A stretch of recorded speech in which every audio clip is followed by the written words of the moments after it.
ఓం శ్రీరామచంద్ర పరబ్రహ్మణే నమః. ఓం నమో వశిష్ఠ విశ్వామిత్ర వ్యాస వాల్మీకి సుఖాదిభ్యః. ఓం శుక్లాంబరధరం విష్ణుం శశివర్ణం చతుర్భుజం ప్రసన్నవదనం ధ్యాయేత్ సర్వవిఘ్నోపశాంతయే. ఓం నమో బ్రహ్మాదిభ్యో బ్రహ్మ విద్యా సంప్రదాయ కర్తృభ్యో వంశ ఋషిభ్యో మహద్భ్యో నమో గురుభ్యః. ఓం శ్రీరామో రామభద్రశ్చ రామచంద్రశ్చ శాశ్వతః రాజీవలోచన శ్రీమాన్ రాజేంద్రో రఘుపుంగవః. శ్రీ యోగ వాసిష్టము ఉత్పత్తి ప్రకరణము. ఓ రామ, నీ యందు అచిన్మయ స్వరూపుడు ప్రకాశించిన మరి ఏ వస్తువు తోడా కూడా నీకు ఎటువంటి భేదము లేదని నీవు గ్రహించావు కదా. కానీ జ్ఞానము లభించకపోతే వీరు వారు నేను అనేటువంటి భేదబోధ అనేటువంటి భేదతరమైనటువంటి జ్ఞానం కలగక మానదు. అది తొలగదు, అసలు భేదబోధ అనేది తొలగదు. నీటి యందు అలలు లేచినట్లుగానే అలలెక్కడ లేస్తాయి? నీటి యందే లేస్తాయి. కాబట్టి ఈ పరబ్రహ్మ వస్తువు నుండే ఈ దృశ్య జగత్తు కూడా ప్రభవిస్తుంది. ఈ జగత్తుకి మరొక ఆధారం లేదు. ఇది ఉన్నది అంటే బ్రహ్మమునందే ఉన్నది. వాస్తవంగా విచారిస్తే అది బ్రహ్మము కంటే భిన్నమైనది కాదు. కాబట్టి యతః కాలస్య కలనా యతో దృశ్యస్య దృశ్యత మానసీ కలనాయేన యస్య భాషా విభాషణం క్రియాం రూపం రసం గంధం శబ్దం స్పర్శం చ చేతనం యద్వేతి తదసౌ దేవో ఏన వేత్సి తదప్యసౌ. ఇటువంటి దాని నుండి ఏ దృశ్య జగత్తు ఉదయిస్తుంది. ఉదయించి మనకి అనుభూతం అవుతూ ఉంటుంది, ఉన్నట్లుగా గోచరపడుతుంది. కానీ కాలం ఉత్పన్నమవుతూ ఉన్నది దేని నుండి? జగత్తు నుండే కదా. అలాగే తేజం కూడా ప్రకాశిస్తూ ఉంది. ఇలాంటిదే మానసికమైనటువంటి సృష్టి కూడా జరుగుతూ ఉన్నది. దీనిలోనే రూపము రసము గంధము శబ్దము స్పర్శము అనేటువంటి క్రియలు కూడా చేతన పదార్థాలను దీని వలననే గ్రహిస్తూ ఉన్నావు. అంతేకాదు ఇవన్నీ కూడా ఇదియే, వీటి యొక్క జ్ఞానము కూడా దీని వలననే కలుగుచూ ఉన్నది.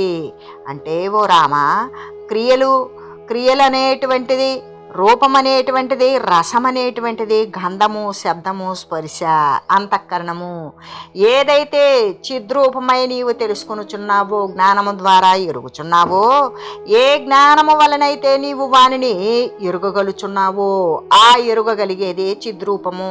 ఆ చిద్రూపమే పరమాత్మదేవుడు.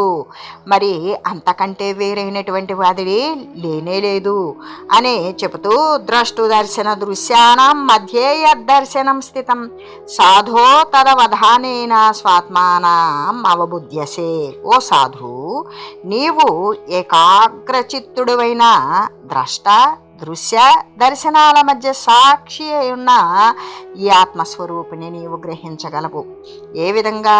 ఏకాగ్రమైనటువంటి జ్ఞానముతో చూచినప్పుడు మాత్రమే ద్రష్టు దృశ్య దర్శనము అనేటువంటి త్రిపుటి మధ్య ఉన్నటువంటి సాక్షి అయి ఉన్న ఈ ఆత్మస్వరూపాన్ని నీవు విచారణపూర్వకంగా గ్రహించగలవు. దీని వలననే నీకు జ్ఞానము అనేటువంటిది లభిస్తుంది. ఓ సాధు, అంటే ఓ రామ, ద్రష్టు దృశ్యము దర్శనము అనే ఈ మూడింటి మధ్య ఉపాధుల కంటే వేరైనట్టి ఏ నీ ఆత్మ కలదు. అంటే చూచేవాడు, చూడబడే వస్తువు, చూచేది. ఈ మూడింటి మధ్య కూడా శరీరాలు. చూచేదేంటి అంటే శరీరం అనేటువంటిది దృశ్యము కాదు, మరి దర్శనము కాదు, ద్రష్ట కాదు. ఈ ఉపాధుల కంటే కూడా వేరైనటువంటి ఏ నీ ఆత్మతత్వం అయితే ఉన్నదో, అదే చిత్స్వరూపము చిద్రూపము ఏదైతే ఉన్నదో దానినే నీవు ఏకాగ్ర మనస్సు చే మాత్రమే తెలుసుకోగలుగుతావు అని చెబుతూ, అజమజరం అనాద్యం శాశ్వతం బ్రహ్మనిత్యం శివమమలమమోఘం వంద్యం ఉచ్చై రనింధ్యం సకల కలన శూన్యం కారణం కారణానామనుభవన వేద్యం వేదనం విశ్వమంతః. ఈ బ్రహ్మమునకు ఉత్పత్తి లేనే లేదు.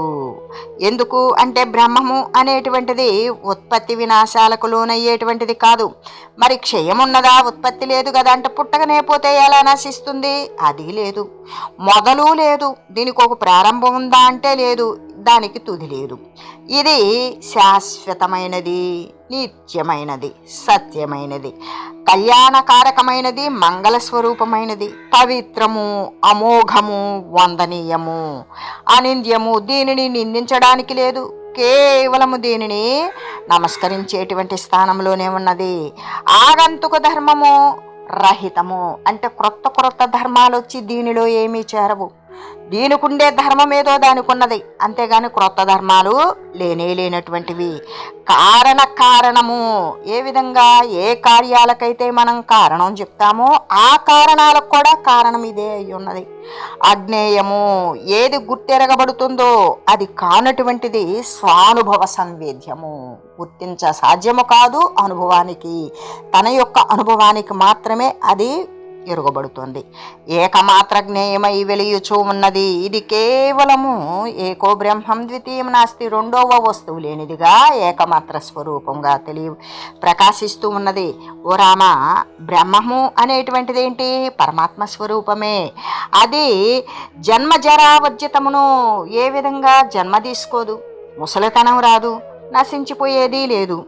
దానికి ఆది అంతము అనేది ఉన్నదా అంటే దానికి ఆది లేదు, కాబట్టే అనాది. అది ఎల్లప్పుడూ కూడా శాశ్వతమైనటువంటి నిత్యస్వరూపము, మంగళకరము, ఏ మాలిన్యము లేనటువంటిది, అమోఘమైనటువంటిది, ఎల్లప్పుడూ కూడా దానికి వందనీయమైనదే, మహత్తరమైనది. దానిని ఎటువంటి విషయంలోనూ కూడా నిందించే స్థితి కలిగినది కాదు. సకల కలన శూన్యమైనటువంటిది. ఏ కల్పనలైతే చేస్తామో అటువంటిది లేనిది. కారణాలకు కూడా కారణమై ఉన్నది. కేవలం అనుభవ రూపమే అంటే ఇంద్రియాదుల చేత తెలుసుకొనబడేటువంటిది కాదు. ఎందుకు అంటే అది దృశ్యము కాదు కాబట్టి. చిద్రూపము, జగత్తు అంతటా కూడా వ్యాపించి ఉన్నది అయి ప్రకాశిస్తూ ఉన్నది. అంటే సాక్షి స్వరూపుడవకు నీవు అట్టి బ్రహ్మమే అయ్యున్నావు అని తెలుపటమే జరుగుతూ ఉన్నది. ఈ బ్రహ్మమును ఏ విధంగా అంటే ఈ బ్రహ్మము జగత్తునకు కారణమైనప్పుడు ఈ జగత్తుని, ఈ బ్రహ్మాన్ని, ఈ బ్రహ్మానికి కారణమైనటువంటిది ఏంటి అనే దానిని గురించి, కారణాన్ని గురించి వర్ణిస్తూ ఇప్పటిదాకా కూడా శ్రీ వశిష్ఠదేవులు తెలియజేశారు. అప్పుడు శ్రీరామచంద్రుడు ఏమంటున్నాడు అంటే, మహాప్రళయ సంపత్తౌ యదే తదవశిష్యతే భవత్యే తదనాకారం నామ నాస్త్యత్యర సంశయ న శూన్యం కథమేతత్ స్యాన్య ప్రకాశ కథం భవేత్ కథం వా న తమో రూపం కథం వా నైవ భాస్వరం. అంటే శ్రీరాముడు అడుగుతున్నాడు, మహాప్రళయ సమయంలో మిగిలి ఉండేటువంటి సద్వస్తువు ఏది, సర్వము నశించిపోయినప్పటికీ కూడా ఏదైతే మిగిలి ఉంటుందో ఆ సద్వస్తువు అది నామము రూపము లేకపోయినప్పటికీ కూడా ఈ విషయమందు నాకు ఎటువంటి సందేహము లేదు. ఎందుకు అంటే అది శూన్యము కాదు, ప్రకాశం కూడా కాదు, ఏమీ లేనిది కాదు, వెలుతురు కాదు, చీకటి కాదు, తమో రూపం కూడా కాదు, అది అజ్ఞానముతో కూడి ఉండేటువంటి రూపము కూడా కాదు. కథం వా నైవం చిద్రూపం జీవో వా న కథం భవేత్ కథం నా బుద్ధితత్వం స్యాత్ కథం వా నా మనో భవేత్ కథం వా నైవ కించిత్ స్యాత్ కథం వా సర్వమిత్యపి అనయైవ వచోభ్యంగ్య మమ మోహ ఇవోదితః. అంతేకాదు చిత్స్వరూపమా అంటే కాదు, జీవుడా కాదు, బుద్ధితత్వము కూడా కాదు, మనస్సు కాదు, ఏమీ కాదు అని చెబుతూ మళ్ళీ మీరేమంటున్నారు, అన్నీయూ అదియే అని చెప్తూ ఉన్నారు. ఏది కాదు అని చెప్తున్నారు, అన్నీ అదే చెప్తూ ఉన్నారు. ఈ మీ వాక్యాల రీతిని నేను గ్రహించలేకపోతున్నాను స్వామి, దీనిని నాకు విస్తారంగా వివరించండి అని శ్రీ రామచంద్రుడు అడగ్గా అప్పుడు శ్రీ వశిష్ఠదేవులు ఇలా చెప్తూ ఉన్నారు. విషమో యమతి ప్రశ్నో భవతా సముదాహృత భేత్తా స్మృహం త్వా యత్నేన నైసం తమ ఇవాంసుమాన్. శ్రీ వశిష్ఠులు ఏమంటున్నారు, ఈ ప్రశ్న చాలా కఠినమైనది. రామా, నువ్వు నన్ను ప్రశ్న చేశావు చూడు, అంతా అదే అన్నావు, ఏది మరి అంత ఏది కాదన్నావు అంత అదే అన్నావు, ఏ విషయాన్ని గురించి గ్రహించలేకపోతున్నాను అని అన్నావే. ఆ ప్రశ్న అనేటువంటిది చాలా కఠినమైనది. అయినప్పటికీ కూడా సూర్యుడు అనాయాసంగా చీకటిని పోగొట్టినట్లుగానే అప్పటిదాకా చీకటి ఉంది, సూర్యుడు వచ్చినప్పుడు అవుతుంది ఎటువంటి శ్రమ లేకుండా చీకటి పారిపోతుంది. అలాగే నీకు ఏ సందేహం అయితే వచ్చిందో ఆ సందేహాన్ని నేను దూరం చేస్తాను. మహాకల్పాంత సంపత్తౌ యత్తత్ సదవశిష్యతే తద్రామణ యథా శూన్యం తదిదం శృణు కథ్యతే. ఓ రామ, మహాప్రళయ సమయమున మిగిలి ఉండేటువంటి సద్వస్తువు శూన్యం ఎప్పటికీ కాదు. అది శూన్యమే కాదు, సర్వము నశించిపోయినా అది మాత్రమే మిగిలి ఉంటుంది, ఏకమాత్ర స్వరూపమై. అది శూన్యము కాదు. ఈ విషయాన్ని గురించి నీకు వివరిస్తున్నాను, శ్రద్ధగా విను. అనుత్కీర్ణ యథాస్తంభే సంస్థిత సాలభంజికా తదా విశ్వం స్థితం తత్ర తేన శూన్యం న తత్పదం. ఏ విధంగా అంటే బొమ్మను చెక్కక మునుపు కూడా అది స్తంభమున దాని స్తంభ సత్తా వ్యతిరేకత స్తంభ లేనందువలన ఉండునట్లుగా, ఏది వ్యతిరేక్త సత్తా లేనందువలన ఉండునట్లుగానే ఏ విధంగా ఉంటుంది అంటే బొమ్మను చెక్కక మునుపు ఒక స్తంభం ఉన్నది, ఆ స్తంభంగానే ఉంది, దానిలో ఒక బొమ్మ చెక్కారు, ఆ స్తంభంలో ఒక బొమ్మ అనేటువంటిది శిల్పి చెక్కాడు. చెక్కినప్పుడు ఆ బొమ్మ చెక్కక మునిపేముంది, స్తంభం ఉన్నది. కానీ ఇప్పుడు చెక్కినంత మాత్రాన ఏమైంది, బొమ్మే కనపడుతుంది, కానీ బొమ్మకు ఆధారమైనటువంటి స్తంభం కూడా ఉన్నది. మనకు ఆ స్తంభం కనపడదు, బొమ్మ లేనప్పుడు స్తంభం ఉంది, బొమ్మ ఉన్నప్పుడు స్తంభం ఉన్నది. కానీ మనం స్తంభాన్ని చూస్తామా, లేదు, బొమ్మనే చూస్తాం. అదేవిధంగా పోనీ అది స్తంభమున బొమ్మ ఉన్నప్పుడు ఆ స్తంభం యొక్క సత్తా వ్యతిరేక్త సత్తా లేనందువల్ల, ఆ బొమ్మ ఉన్నందువల్ల బొమ్మ లేనప్పుడు ఉన్నటువంటి స్తంభానికి బొమ్మ ఉన్నటువంటి స్తంభానికి ఏమన్నా వ్యతిరేకం ఉన్నదా, భేదం ఉన్నదా, లేదు. లేకపోయి అది ఆ వ్యతిరేకత అనేది భేదం లేకపోయినా కూడా ఉండినట్లుగానే ఈ జగత్తు సృష్టికి పూర్వమున బ్రహ్మమున ఉండును. ఏ విధంగా ఉంటుంది, బొమ్మ లేకపోయినా స్తంభం ఉన్నది, బొమ్మ ఉన్న స్తంభం ఉన్నది, బొమ్మకు ఆధారం స్తంభమే అయినట్లుగా ఈ జగత్తు పుట్టక మునుపు కూడా ఏమున్నది, బ్రహ్మం ఉన్నది. బ్రహ్మమును ఆసరా చేసుకొని ఉత్పన్నమైనటువంటి జగత్తు ఉత్పన్నమైన తర్వాత అప్పుడు జగత్తే కనిపిస్తుంది, కానీ జగత్తుకు ఆధారమైనటువంటి బ్రహ్మను మనం చూడలేకపోతున్నాం. అందువలన చూడలేని దోషం కారణం చేత బ్రహ్మము శూన్యము కానే కాదు, బ్రహ్మము ఎప్పుడూ ఉన్నది అని చెబుతూ అయమిత్తం మహాభోగో జగదాఖ్యో వభాసతే సత్యో భవత్య సత్యో వా యత్ర తత్రత్వ శూన్యత. జీవుని యొక్క భోగ నిమిత్తం కల్పించబడిన ఈ విశాల బ్రహ్మాండము ఏ విధంగా ఏ శరీర ధారణలను కల్పించుకున్నటువంటిదే దానినే జీవి అంటాం. ఆ జీవి అనుభవించే నిమిత్తం అనుభవ కార్యాల నిమిత్తం కల్పించబడినటువంటి ఈ విశాల బ్రహ్మాండము వాస్తవమే అగుగాక లేక శూన్యమే అగుగాక, అది ఉండని ఉండకపోని, జగత్తు అనేటువంటిది ఉన్నదా ఉండని లేదా లేకపోని, అయినప్పటికీ అది అటనెటనో ఉండుగాక, అది ఎక్కడ కూడా ఉండుగాక, ఉంటే ఉండని, అది ప్రకాశించు అధిష్టానము మాత్రము శూన్యము కాదు. అది కనబడుతుంది జగత్తు, అది ఎక్కడెక్కడన్నా ఉండని, ఎలా అన్నా ఊనుకొని ఉండని, కానీ అది కనబడుతుంది అంటే దానిని ప్రకాశింపజేసేటువంటి వస్తువు బ్రహ్మము అనేటువంటిది ఉంటేనే ఈ యొక్క జగత్తు సంబంధమైనటువంటిది దృశ్యమానం అవుతుంది. అందుకు కాబట్టి ఆ అధిష్టానమైనటువంటి ఏ బ్రహ్మమైతే ఉన్నదో అది శూన్యమా? బ్రహ్మమునందు ఉత్పన్నమైన జగత్తును చూసినప్పుడు బ్రహ్మాన్ని చూడలేనప్పుడు బ్రహ్మం ఎప్పటికీ శూన్యము కాదు. కాకపోతే దానికి జగత్తుకు ఆధారమైనటువంటి బ్రహ్మాన్ని చూడలేకపోతున్నావు. మనం చూడలేనంత మాత్రాన అది శూన్యము కాదు. శూన్యమున మరి ఒకవేళ అదే శూన్యం అనుకుందాం, అక్కడ ఆరోపించబడేటువంటి జగత్తు ప్రకాశమానంగా కనబడుతుంది. అసలు దానికి ఆధారం ఆశ్రయం లేకపోతే అసలు ఆరోపించడానికైనా ఆరోపించకపోవడానికైనా కార్యాలు ఏ విధంగా సంభవం అవుతాయి?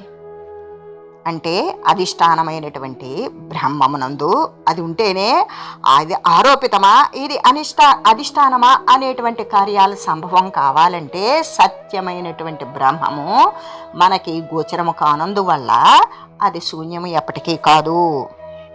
యథానా పుత్రికా శూన్య స్తంభోనుత్కీర్ణ పుత్రిక తదాభాతం జగద్బ్రహ్మ తేన శూన్యం న తత్పదం.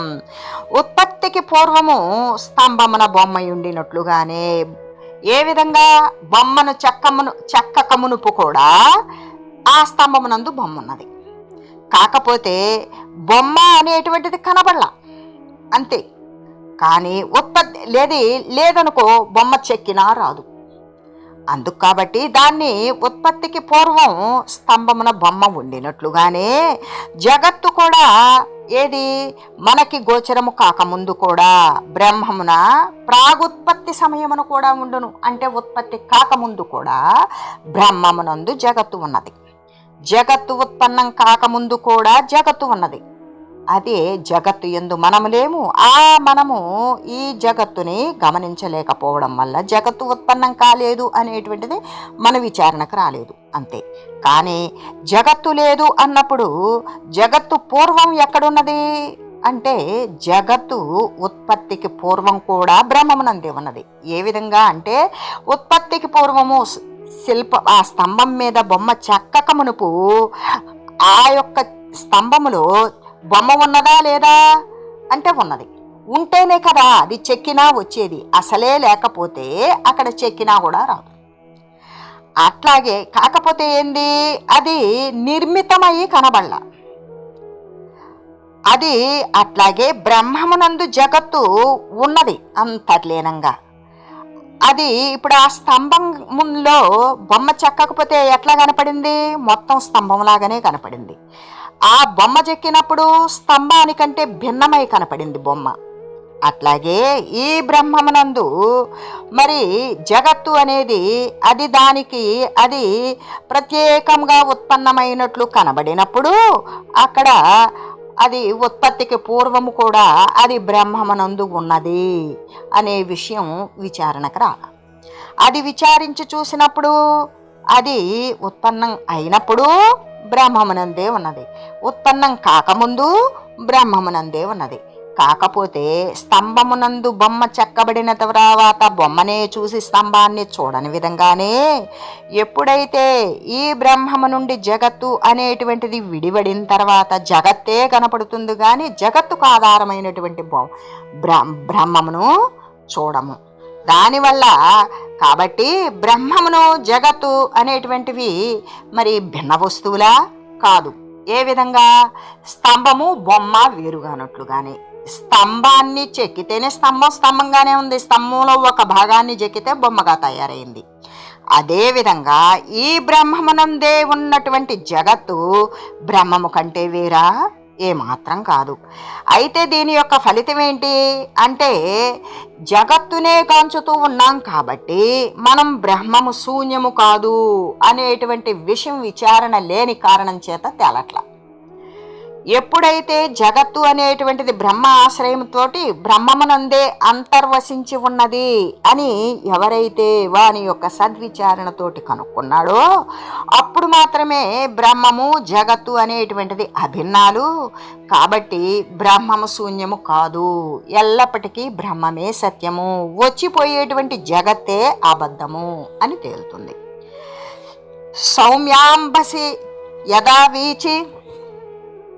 ఓ రామచంద్ర, క్రియలనేటువంటి రూప రస గంధ శబ్ద స్పర్శ అనేటువంటి అంతఃకరణాలు ఏదైతే చిద్రూపమై నీవు తెలుసుకుంటున్నావో, ఏ చిద్రూపము వలన నీవు వానిని ఎరుగుచూ ఉన్నావో ఆ చిద్రూపమే పరమాత్మదేవుడు.